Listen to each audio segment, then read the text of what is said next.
thé de la vérité restauratrice Mivresse avec Dr Gaoudé, tu connaîtras la vérité et la vérité t'affranchira.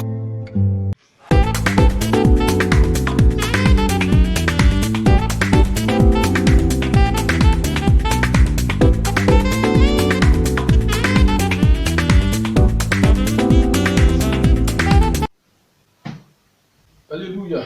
Amen. Que le nom de Dieu soit béni. Je vous salue dans le nom de Jésus de Nazareth. Le Seigneur veut nous parler aujourd'hui encore à travers sa parole. Alors nous baissons la tête. C'est toi qui suis cette vidéo, baisse la tête. Et nous allons prier. Père, sans toi nous ne sommes rien. Viens enseigner tes enfants que nous sommes. Instruis-nous, Papa. Nous avons besoin de la connaissance spirituelle, la vérité qui a franchi, Papa. Viens prendre la place, que je m'efface. Parle à tes enfants sur la terre. Parle à chacun de nous, Papa. Agis aussi selon ta parole, Papa. Au nom de Jésus. Amen. Amen. La parole d'aujourd'hui que le Seigneur nous donne est tirée du livre de Luc. La parole est tirée du livre de Luc, Luc chapitre 13, verset 6 au verset 9. Verset 6 au verset 9. Et j'ai dit la parole. Luc, je répète, Luc 13, verset 6 au verset 9. Ainsi parle l'Éternel. Il dit aussi cette parabole. Un homme avait un figuier planté dans sa vigne. Il vint pour y chercher du fruit et il n'en trouva point. Alors il dit au vigneron, voilà 3 ans que je viens chercher du fruit à ce figuier et je n'en trouve point. Coupe-le. Pourquoi occupe-t-il la terre inutilement? Verset 8.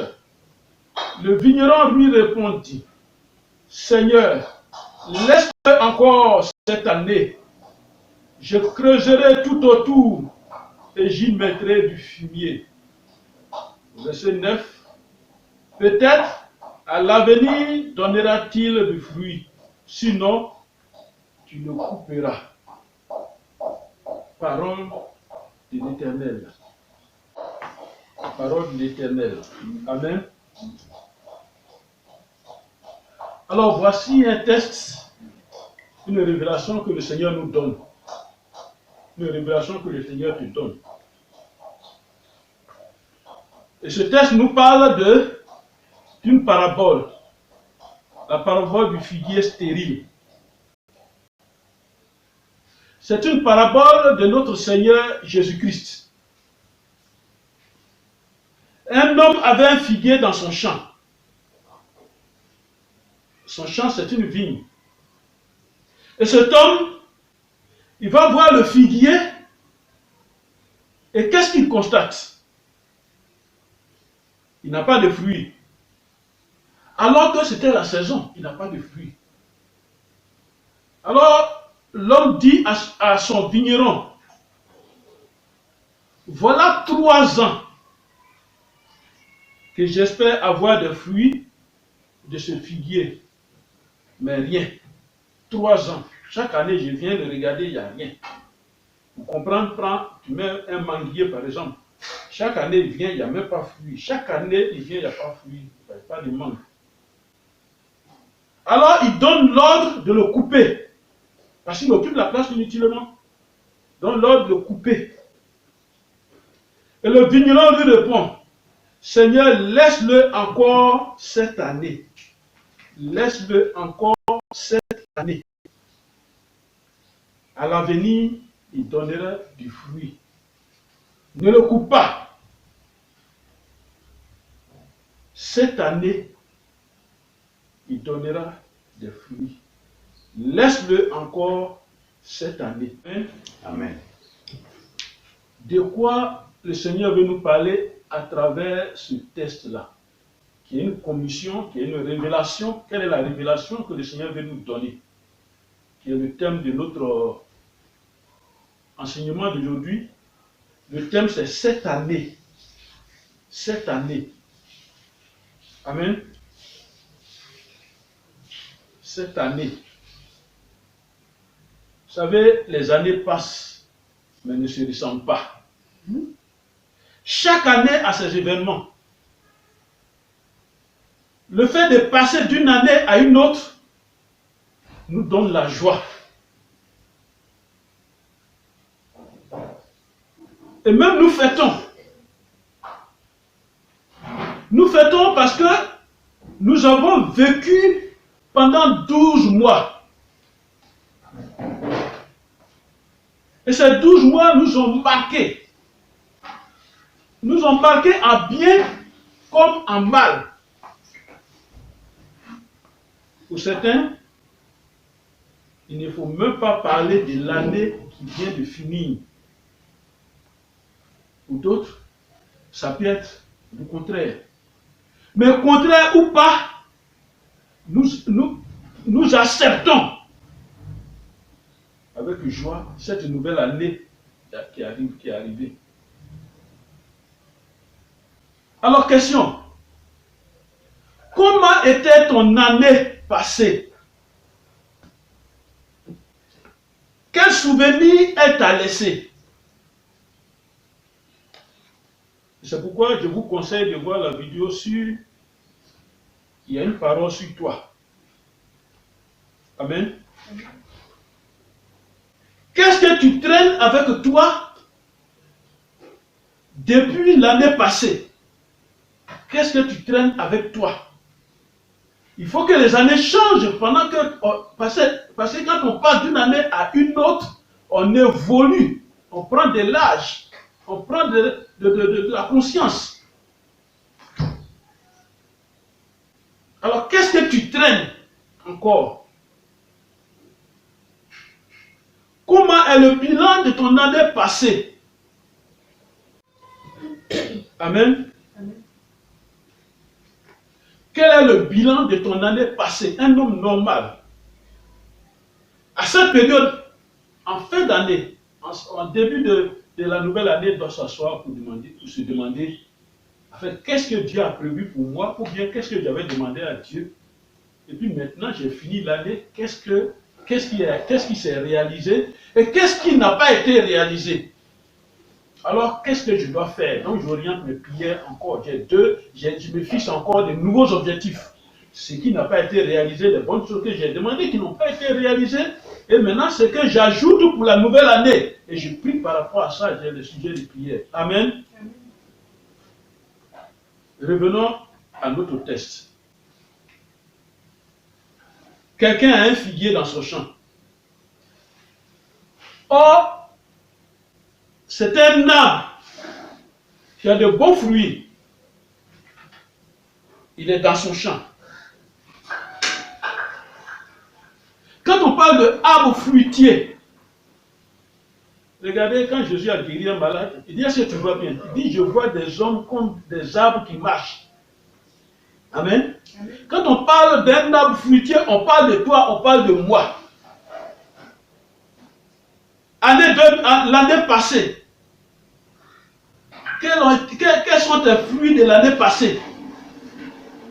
Dans une nouvelle année, regarde ce que ça va produire. Qu'est-ce que l'année passée a produit? Amen. Qu'est-ce que ton année passée t'a donné comme fruit? Depuis 3 ans successivement, il est inutile pour ce propriétaire des champs. Depuis 3 ans, il est inutile. Depuis 3 ans, quelque chose occupe ta vie inutilement. Depuis 3 ans, depuis 5 ans, depuis 1 an, et tu sors, tu vas d'une année à une autre, et la chose occupe ta vie. Mais tu n'en prends pas conscience. Tu te dis, mais cette mauvaise chose, à un moment donné, il faut que je m'en débarrasse. Amen. Il est productif. Remarquez bien, 3 années qui se succèdent. 3 années qui se suivent. Et chaque année, rien. Alors imagine aussi que à la place de ce table-là, c'est un champ de riz. Il vient, il n'y a rien même, on ne peut rien prendre. Mais qu'est-ce qui ne va pas? Alors que les voisins sont contents, alors que les autres sont contents. Je vais même plus loin. Alors que celui qui ne va même pas à l'église est content de tout ce qu'il a. Mais pourquoi nous? Pourquoi pas nous? Pourquoi? Regardons nos années passées. Nous avons été trompés. Nous avons été honnis. Nous avons été opprimés. Nous avons souffert. Nous avons été oubliés. Nous avons été donc abandonnés dans nos problèmes. Comme si Dieu n'existait pas. Mais cette année, quelque chose de nouveau va se passer. Amen. Job, dans sa souffrance, a dit, je suis abandonné de mes proches. Parce que quand il y a souffrance, qui va payer l'ordonnance? Qui va payer quoi? Qui va faire quoi? Tout le monde fuit. Je suis abandonné de mes proches. Je suis oublié de mes intimes.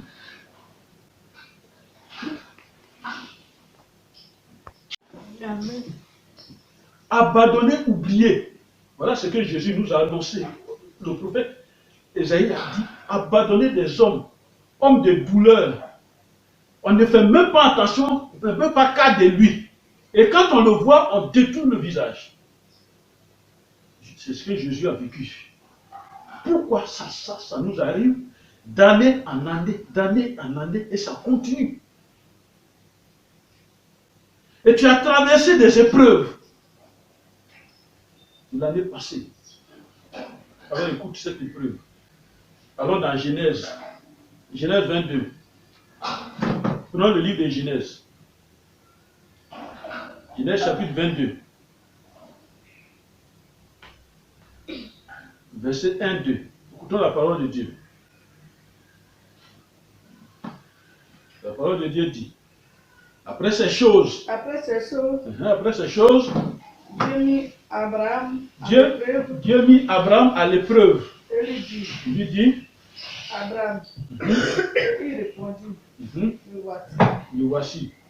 Dieu dit, prends ton fils, ton unique, celui que tu as aimé, Isaac, va-t'en au pays de Moria.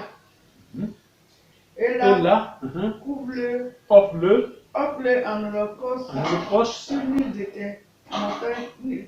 des montagnes que je te dirai. Parole de l'Éternel. Amen. Regardez, on va rentrer dans cette épreuve-là. Abraham, il dit, après ces choses, Dieu mit Abraham à l'épreuve. Voyez, dans la vie, nous commençons une nouvelle année, dans la vie, les épreuves, ce n'est pas péché. Mais Dieu met des épreuves devant nous. Je vous conseille encore d'aller voir la vidéo sur l'école de Dieu. Amen. Amen. Abraham dans l'épreuve. Regardez bien.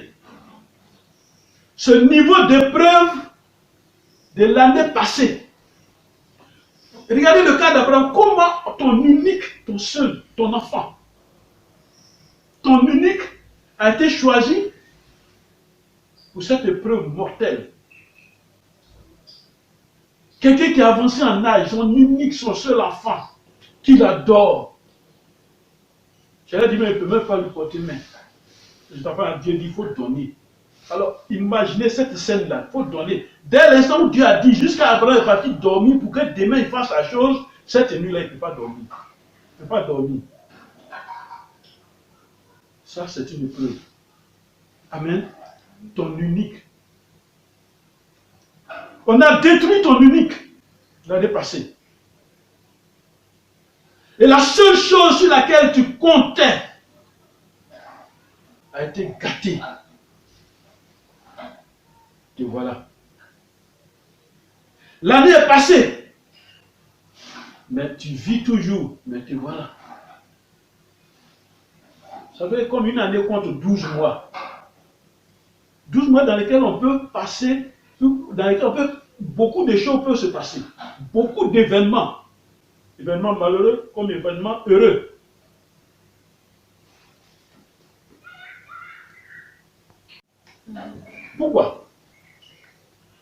beaucoup de choses peuvent se passer comme événements malheureux, événements heureux. Allons dans la Bible. Dans le livre d'Exode 16, verset 4. Exode chapitre 16. Exode 16, au verset 4. Que nous dit la parole de Dieu? L'Éternel dit à Moïse, voici, je ferai pleuvoir pour vous du pain du haut des cieux. Le peuple sortira et en ramassera, jour par jour, la quantité nécessaire afin que je le mette à l'épreuve et que je vois s'il marchera ou non selon ma loi. Donc on peut comprendre maintenant l'épreuve qui vient de Dieu. Pour voir quelle est la disposition de nos cœurs. Pour voir comment est-ce que nous allons toujours nous tourner vers Dieu. Est-ce que nous allons accepter de prendre ce chemin que Dieu a mis devant nous?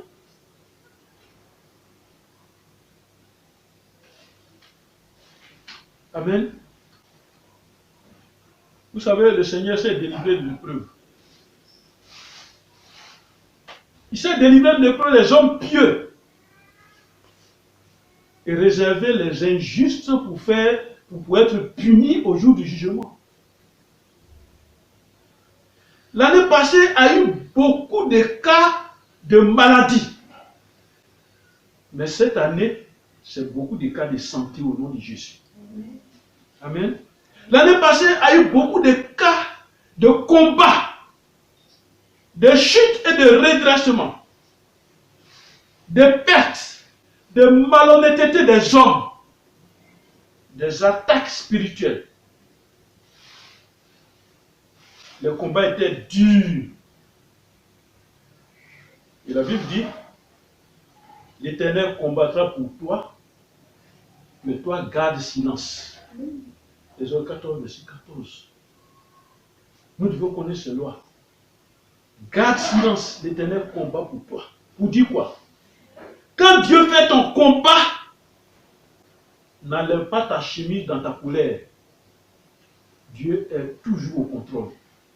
Amen.